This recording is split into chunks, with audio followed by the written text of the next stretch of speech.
I had a revelation Christmas before last. It occurred when a terrorist got on a plane with explosives strapped around his dick. And his mission was to blow up Detroit.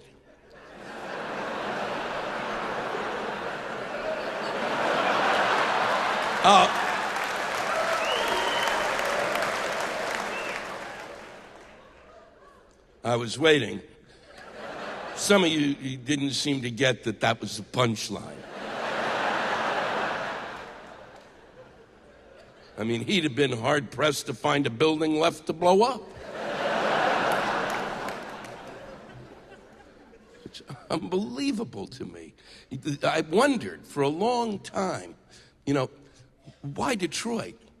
And it was just recently revealed that he was planning on going to Houston or Chicago, but that the ticket to Detroit was cheaper.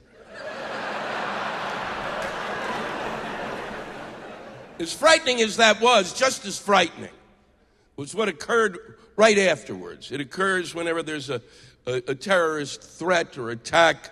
The TSA, Homeland Security, has a breakdown. It's the debate that goes on between the Democrats and the Republicans over which party is better equipped to protect us, the American people, from terrorism. If you truly believe that your party, after all that has transpired, that you believe that your party is better equipped than the other party to protect us from terrorism, then you, and I'm saying this as a friend, are fucking delusional!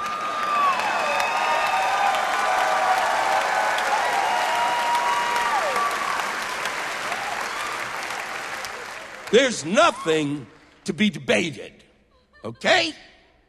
You better fucking get that now. If you don't get this, if you don't realize that both parties have a vested interest in keeping us, the American people, alive, then you've missed the point. They need us to keep living so those idiots will have someone to fucking talk to. Because if we die, they will only have themselves to talk to, and then they will die.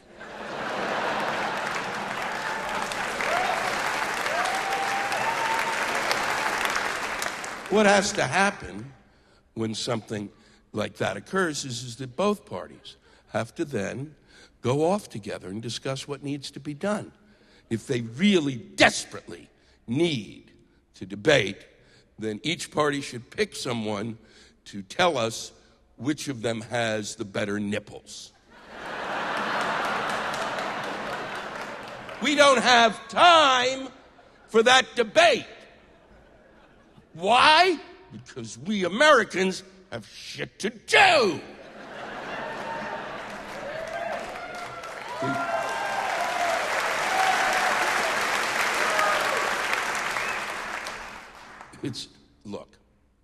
Look, the reason I know that neither party is better equipped than the other party in terms of protecting us is because both parties were to blame for what happened on that day. And how do I know that? Because of and now I'm going to say a word that's going to come as a shock to you.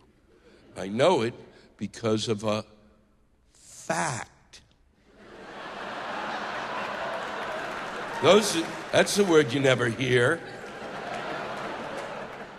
Democrats and Republicans believe that what they tell you about the fact is actually the fact itself. And it isn't a fucking fact! The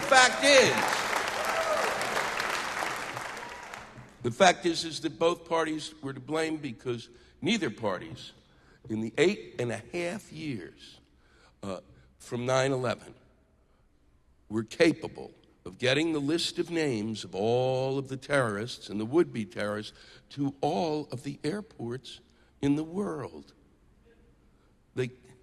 They just couldn't do it. I don't think you understand how long 8.5 years really is, do you? Imagine if your child came back from college and then spent the next 8.5 years with you. It would even feel like 20, wouldn't it? 8.5 years. Meanwhile, during that time, cell phone companies were capable of turning my cell phone into a fucking television set. But the Democrats and the Republicans couldn't get it out. They just couldn't get it done. It was too hard. Makes me squeeze my pee-pee. That's how hard it was. What did the fuckers run out of Mimeo paper? There was nobody around to collate?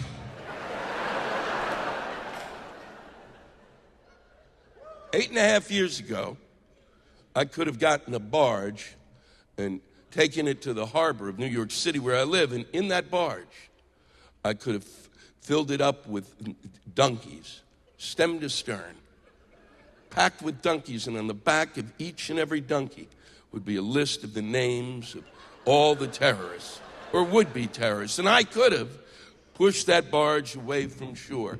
And I believe that in that 8.5 years, one of those donkeys, just by accident, would have stumbled into an airport somewhere.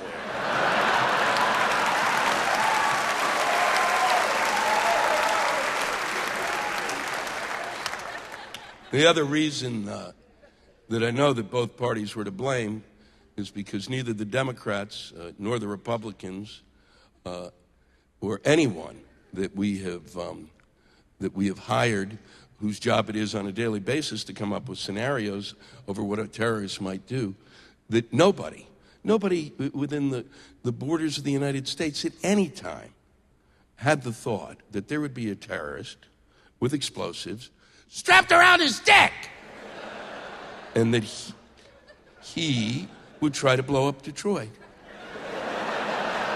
Maybe the homeless guy on my block who wears aluminum foil on his head in order to protect himself from electromagnetic waves, and who among us can blame him for that? Maybe on his rounds he stopped at a fire hydrant and went, you know, I have it on good authority that there's a terrorist with explosives strapped around his dick. And he's going to blow up Detroit. Don't tell anybody.